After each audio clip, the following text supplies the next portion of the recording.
दुख भरी दुनिया में आंसू में बहाता रहा।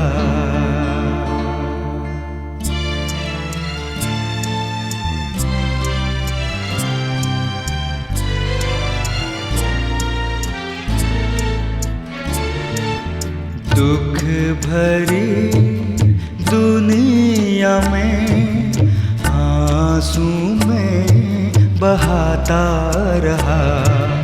ढूंढे कई सहारे मैंने, फिर भी बेसहारा रहा। दुख भरी दुनिया में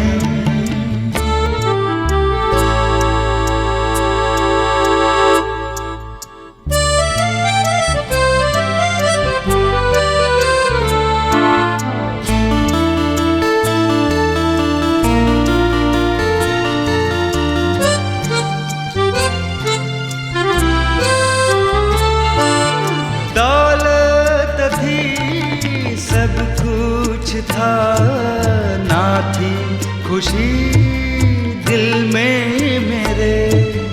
दौलत थी सब कुछ था, ना थी खुशी दिल में मेरे।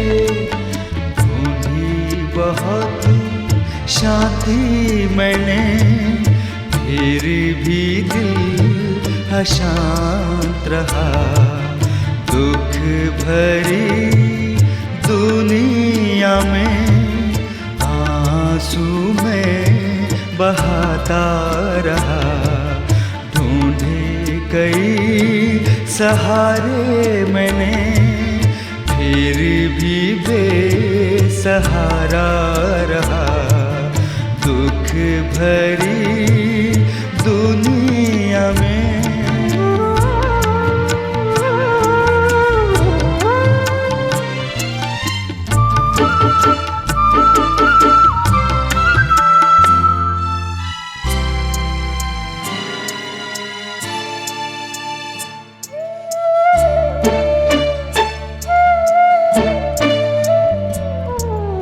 यीशु से ये ना देखा गया, आंसू को मेरे पोंछ दिया।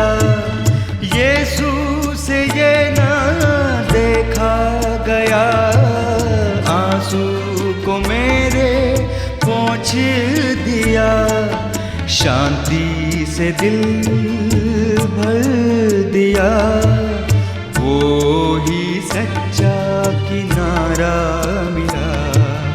दुख भरी दुनिया में आंसू में बहाता रहा। ढूंढे कई सहारे मैंने, फिर भी बेसहारा रहा। दुख भरी दुनिया में। स्वागत है भाई बहनों आप सबका इस विशेष कार्यक्रम में, जो आपके लिए ही तैयार किया गया है बड़ी प्रार्थनाओं के साथ, बड़े परिश्रम के साथ। और इस कार्यक्रम का नाम है परमेश्वर के गुण, परमेश्वर की खूबियाँ, परमेश्वर का चरित्र, परमेश्वर किस प्रकार का है, ये जानना हमारे लिए बहुत आवश्यक है। क्योंकि ऐसा जानने के बाद ही हम परमेश्वर के साथ एक योग्य रूप से व्यवहार कर सकते हैं। जब हमें मालूम होता है कि हमारा परमेश्वर किस प्रकार का है, ये हमारे परमेश्वर के बीच में जो संबंध है, जो रिश्ता है, उसको मजबूत करता है और हमें सकारात्मक हिम्मत देता है और हमारे अंदर अच्छा बदलाव आता है, जीवन आशीषित होता है। इसलिए आइए हम परमेश्वर के बारे में जब सीख रहे हैं, आज एक बार फिर से उसे अपने सामने रखें। और जो चरित्र परमेश्वर का जो गुण मैं आपके सामने बांटना चाहता हूँ वो है धीरज रखने वाला परमेश्वर, धीरजवंत परमेश्वर। जी हाँ, हमारे जीवन में कई बार ऐसा होता है, जब हम जो कार्य हम कर रहे हैं उसे करने में कुछ विलंब होता है, या जिस प्रकार से हम कर रहे हैं वो एकदम से सिद्ध कार्य नहीं होता है, उसमें कुछ कमियां रह जाती हैं। फिर जो हमारे लोग हैं, परिवार में जो बड़े हैं, कुछ लोग धैर्य रखते हैं, हमें दोबारा मौका देते हैं, और इस प्रकार से उनके धैर्य के कारण, उनके धीरजवंत होने के कारण हमारे जीवन में निरंतर बदलाव आता चला जाता है और हम एक बेहतर इंसान बन जाते हैं। समय के साथ हम आगे बढ़ते चले जाते हैं। बाइबल से मैं एक कहानी आपके साथ बांटना चाहता हूँ। ये कहानी राजा अहाब के बारे में है। इस्राएल के अनेक राजा हुए, लेकिन सबसे ज़्यादा जो दुष्ट राजाओं में चर्चा किया जाता है तो अहाब और उसकी रानी का, इज़बेल का चर्चा है। इन दोनों ने परमेश्वर के लोगों के ऊपर बहुत अत्याचार किए। परमेश्वर के नबियों को मार डाला गया, परमेश्वर के भवन को, परमेश्वर के आराधनालय के जो स्थान थे उन्हें तोड़ डाला गया, और हर तरफ मूर्ति पूजा और भ्रष्टाचार और बुराई का बोलबाला था। ये राजा अहाब जो था, ये बड़ा कमज़ोर राजा था। जो रानी थी वो बहुत ही तेज़ थी, और रानी ने इस प्रकार से शासन किया अहाब के द्वारा कि परमेश्वर के लोग जो हैं वो सताए गए, उन पर अत्याचार हुआ। लेकिन परमेश्वर ने इसके समय में काम भी किया, और इसलिए बाइबल में इसका जिक्र पाया जाता है। इज़राइल में जहाँ पर इस अहाब राजा का राजभवन था, महल था, उसके पास में नाबोत नाम एक व्यक्ति था, उसकी दाख की बारी थी। ये दाख की बारी बहुत सुंदर थी, महल के करीब थी। अहाब राजा उसको प्राप्त करना चाहता था, और इसलिए ये सोचते हुए कि वो राजा है, वो नाबोत के पास गया और उससे कहा, ये दाख की बारी तू मुझे दे दे, इसके बदले में तू जहाँ भी चाहेगा मैं तुझे दाख की बारी दे दूँगा, और चाहे तो इसके पैसे ले ले या फिर इसके बदले में कहीं पर भी तू एक दाख की बारी ले ले। नाबोत ने कहा, हे राजा, ऐसा नहीं हो सकता, ये मेरी पैतृक संपत्ति है और इसको मैं रखना चाहता हूँ। जब राजा घर गया तो उदास होकर गया, और उसको खाने पीने का कोई मन नहीं हो रहा था, और रानी ने देखा राजा उदास है। राजा से पूछा, तू क्यों उदास है, क्या तू राजा नहीं है? राजा ने कहा कि नाबोत से मैंने कहा तू अपनी दाख की बारी मुझे दे दे, और उसने दाख की बारी देने से मना कर दिया। रानी ने कहा, इतनी सी बात है, तू खा पी और आनंद कर और दाख की बारी तुझे मिल जाएगी। इज़बेल रानी ने कुटिल चाल चली, इज़राइल के लोगों के नाम चिट्ठी लिखी और उनसे कहा, एक सभा करो और सभा में नाबोत को बुलाओ और कुछ झूठे गवाह वहाँ पर तैयार करो जो नाबोत के खिलाफ में गवाही दें कि नाबोत ने परमेश्वर की और राजा की निंदा की है, और फिर क्या करो, उसे मार डालो। मेरे प्रियो, ऐसा ही हुआ, नाबोत को मार डाला गया। और फिर रानी ने अहाब से कहा, अहाब राजा, जाओ और जाकर तुम उस दाख की बारी को अपने नियंत्रण में ले लो, अपने कब्जे में ले लो, वो तुम्हारी हो गई, क्योंकि जो दाख की बारी का मालिक था वो मार डाला गया, उसका परिवार जो है वो समाप्त कर दिया गया। जब अहाब राजा नाबोत की दाख की बारी में पहुंचा, परमेश्वर ने अपने दास एलिया को बोला, जा और जाकर अहाब राजा से कहे कि तूने अपने आप को गुनाह करने के लिए बेच डाला है, इसलिए तू मारा जाएगा, तेरे परिवार के सारे बेटे बेटियां मारे जाएंगे, और तेरी जो स्त्री है, जो तेरी पत्नी है, वो भी मारी जाएगी, और कुत्ते जो हैं उसका खून जो है वो छाटेंगे। जब ये संदेश देने के लिए एलिया पहुंचा और अहाब ने देखा, तूने मुझे खोज लिया है, एलिया से कहा, और एलिया ने कहा, हाँ मैंने तुझे खोज लिया है। परमेश्वर का संदेश जब उसे मिला, अहाब को बताया गया कि तेरे गुनाहों के खातिर, तेरे पापों की खातिर तुझे और तेरे परिवार को दंड मिलेगा। मेरे प्रियो, तो अहाब ने फिर ये सुनकर अपने कपड़े फाड़े और दबे पांव चलने लगा। उसने पश्चाताप किया, उसने अपनी गलती का एहसास किया। वहाँ पर देखें परमेश्वर ने आपके बारे में क्या कहा। मेरे साथ आप पढ़ें पहले राजा की पुस्तक और उसका 21 अध्याय और 28 पद में पढ़ूंगा।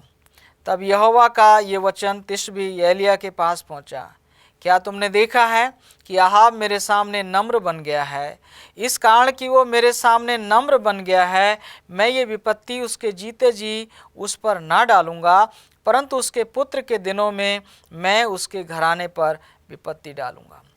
परमेश्वर ने देखा कि अहाब ने अपने आप को नम्र और दीन किया है, तो परमेश्वर ने अपना धैर्य प्रकट करते हुए उसे तुरंत दंड ना दिया, उसके दंड को ढाल दिया और कहा कि इसके जीते जी मैं इसके परिवार पर विपत्ति नहीं डालूंगा, लेकिन जब इसका बेटा राजा बनेगा और वो भी अगर यही बुराइयां करेगा तो मैं उस पर विपत्ति डालूंगा। हमारा परमेश्वर धीरज रखने वाला परमेश्वर है। कई बार आप चाहते हैं कि आपके अधिकारी, आपके परिवार के बड़े लोग धीरज रखें। जब आप समय के साथ नहीं चल पा रहे हैं, आप उम्मीद करते हैं कि कोई धीरज के साथ, धैर्य के साथ आपसे व्यवहार करे। और ऐसे में आपको मैं बताना चाहता हूँ मेरे प्रियो कि आपका परमेश्वर धैर्य रखने वाला परमेश्वर है, धीरजवंत परमेश्वर है। जब आप बुजुर्गी में हैं, अगर आप बस से उतर रहे हैं या बस में चढ़ रहे हैं, आप कोई कार्य कर रहे हैं, लोग आपके आगे या पीछे हैं और वो आवाज़ें लगाते हैं और आप ऐसे में चाहते हैं कि लोग धैर्य रखें, क्योंकि आपकी शारीरिक शक्ति उतनी अच्छी नहीं है, आप उतने बलवान नहीं हैं कि हर एक काम को आप जल्दी कर सकें। ऐसे में आप चाहते कि आप के ऊपर लोग धैर्य के साथ व्यवहार करें, आपसे पेश आएँ। वचन बताता है हमारा परमेश्वर धैर्य रखने वाला परमेश्वर है।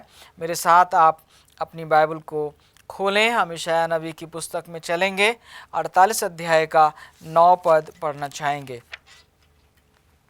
यशायाह की पुस्तक 48 अध्याय और 9 पद लिखा है, अपने ही नाम के निमित्त मैं क्रोध करने में विलम्ब करता हूँ और अपनी महिमा के निमित्त मैं अपने आप को रोक रखता हूँ, ऐसा ना हो कि मैं तुझे काट डालूँ।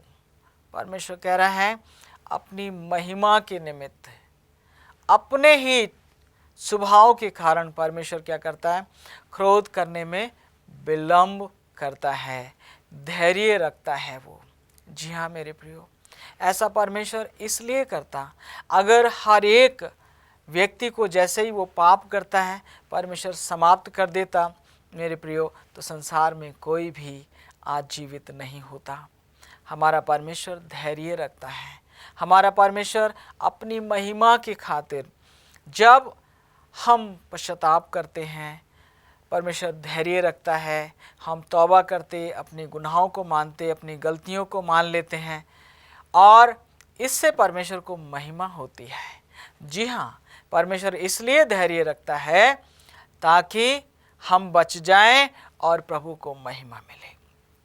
आज मैं आपका आह्वान करना चाहता हूँ, आपको प्रेरित करना चाहता हूँ कि इस धीरजवंत परमेश्वर के हाथ को आप थाम लीजिए। वो आपके साथ धैर्य से पेश आएगा। आज तक उसने धैर्य रखा है और धैर्य रखकर वो इंतज़ार कर रहे हैं कि शायद आज ये संदेश सुनने के बाद, इस समय ये सुसमाचार सुनने के बाद, कि परमेश्वर ने आपको इसलिए नष्ट नहीं कर दिया क्योंकि वो धीरजवंत परमेश्वर है, वो आपको बचाना चाहता था। हमने अभी पढ़ा, वो कहता कहीं ऐसा ना हो कि मैं तुझे काट डालूं। अगर हमारा परमेश्वर धैर्य नहीं रखता तो अब तक हम काट डाले गए होते, अब तक हम मर चुके होते, अब तक हम मिट चुके होते। लेकिन परमेश्वर धैर्यवंत परमेश्वर है, धीरजवंत परमेश्वर है और वो चाहता है कि हम में से कोई भी नाश ना हो, हम में से कोई भी जो है वो मिट न जाए।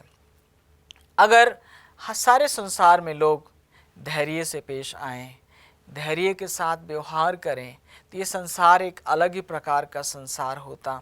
इस संसार में प्रेम बहुतायत के साथ पाया जाता, आज जितनी भी समस्याएं हैं, जितनी भी मार काट हैं, जितनी भी बुराइयां हैं, उनका कारण है मनुष्य को आज धैर्य नहीं है। मनुष्य हर एक वस्तु को, हर एक बात को फटाफट पा लेना चाहता है, और जिस चीज़ को पाने में विलम्ब होता है, देर लगती है, समय लगता है, वहाँ पर इंसान जो है वो गलत तरीक़ों का व्यवहार करता है, गलत प्रकार से बल का प्रयोग करके चीज़ों को, वस्तुओं को और व्यक्तियों को हासिल करने का प्रयास करता है, जिससे संसार में बुराई फैलती है, खून खराबा होता है, रिश्ते खराब होते हैं। मेरे प्रियो, परमेश्वर ये सिखाता है कि वो धैर्यवंत परमेश्वर है, धीरजवंत परमेश्वर है। ऐसे में हम भी उससे प्रेम करें, उसके साथ अपने रिश्ते को बहाल करें, ताकि हम भी धैर्य रखने वाले मनुष्य बन जाएं। मुझे और आपको धैर्य रखना पड़ेगा अगर हम परमेश्वर से प्रेम करते हैं तो। और आज का संदेश हमें यही बताएगा, यही समझाएगा कि हम भी एक दूसरे के साथ धैर्य के साथ व्यवहार करें, धीरज रखें, तुरंत ही बदला लेने की कोशिश ना करें, क्योंकि हमारा परमेश्वर तुरंत हमसे बदला नहीं लेता है। और अगर हम बदला ना लेंगे, हम धैर्य रखेंगे, परमेश्वर के क्रोध को अवसर देंगे कि हमारा बदला परमेश्वर लेगा, तो हम सचमुच एक अच्छे व्यक्ति इस संसार में बनकर रहने पाएंगे और स्वर्गीय राज्य के लिए अपने आप को हम तैयार कर सकेंगे। मेरे साथ आप यहेजकेल की पुस्तक में चलें और उसका 20 अध्याय का 16 और 17 पद हम पढ़ना चाहते हैं।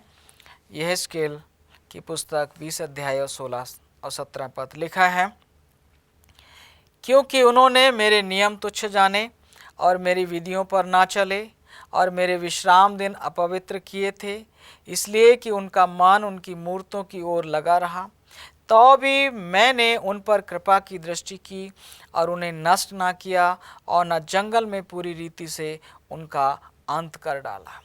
ये इस्राएलियों के बारे में परमेश्वर बता रहा है। परमेश्वर इस्राएल जाति को मिस्र की गुलामी से निकाल कर लाया।